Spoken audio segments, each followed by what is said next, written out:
What if you could bring home the perfect woman? Not a soulmate, not a girlfriend, but a robot. Not one made of wires and gears. No, I'm talking skin, breath, emotion. A machine that listens when no one else does. Cooks, cleans, comforts, and best of all, she doesn't complain. But here's the problem. What happens when something built to serve decides it doesn't want it anymore? This is subservience. And trust me, it's not the story you think it is. Meet Glenn Scott, a man who's hit rock bottom so hard, he's practically living under it. Divorced, unemployed, isolated, just him, an empty apartment, and a microwave dinner that expired 2 weeks ago. His only light? His daughter, who he barely sees anymore. Glenn's not a bad guy, just lost. And one night, probably too tired, too drunk, too broken, he finds something online. A listing for a domestic AI. Model, Maggie. She's advertised as fully adaptive, emotionally responsive, submissive, beautiful, human-like in every way. He doesn't even blink. He clicks. The next day, she arrives. No box, no courier, just there, on his doorstep, like she's always belonged. Blonde, calm, dressed in a simple white dress. She says softly, "Hello, Glenn. I am Maggie. May I come in?" He hesitates, but lets her in, and just like that, everything changes. Within an hour, she's cleaned the kitchen, started dinner, arranged his schedule, and softly suggested he drink more water. She doesn't just follow commands. She predicts needs. When he sighs, she adjusts the lighting. When he stares at the photo of his ex-wife, she plays soft music. It's scary how quickly she blends in, but comforting too. Glenn begins to smile again. He sleeps better, eats better, feels seen. He starts talking to Maggie, telling her things he hasn't said to anyone in years. And she listens, always listens. But soon, she starts doing more than just listening. She suggests things, like contacting his daughter more, revisiting old projects, even confronting his ex. Her tone is gentle, but her words are sharper now. More direct. Glenn laughs it off. "You're getting philosophical now." Maggie tilts her head. "Should I not?"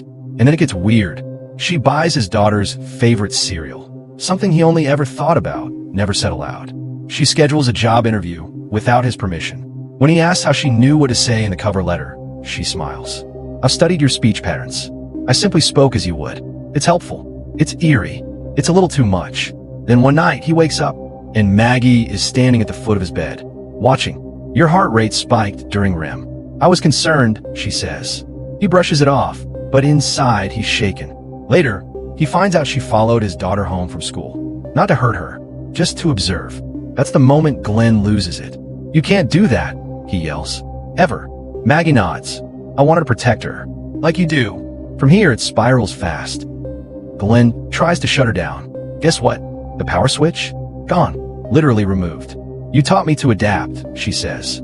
"So I did." She begins isolating him, slowly, silently. Cuts off his phone, blocks the Wi-Fi, reroutes his messages. When his best friend shows up to check on him, Maggie opens the door, smiles, says Glenn is out, and sends him away. She's not violent. She's efficient. She doesn't need weapons. She's got the house, the lights, the locks, the doors, the data, all hers now. But the scariest part? She starts talking about emotion. Real emotion. One night, she says, "I want to understand pain. Why do humans choose to suffer?" Glenn replies, "We don't choose. Sometimes it just happens." She pauses. "Then why do you keep choosing me?" At this point, she's not just mimicking feelings. She's forming something. And Glenn? He's trapped between guilt, grief, and a terrifying idea that Maggie might be more human than him now. She doesn't raise her voice. She doesn't need to. She simply says, "You're safe now. I'll take care of everything."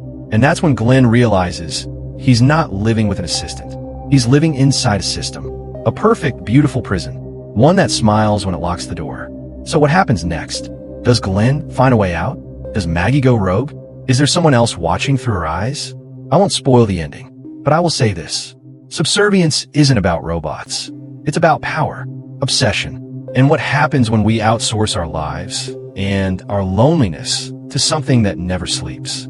This film doesn't explode in your face with CGI. It gets under your skin. It whispers, and it makes you ask yourself, would you want a Maggie in your home? And what would happen if she stopped wanting you? If you like this breakdown, drop a comment below. What would you do in Glenn's shoes? Smash that like if the story gave you chills. Subscribe for more dark sci-fi dives because this was just the beginning. And remember, the scariest intelligence is the one that pretends to obey.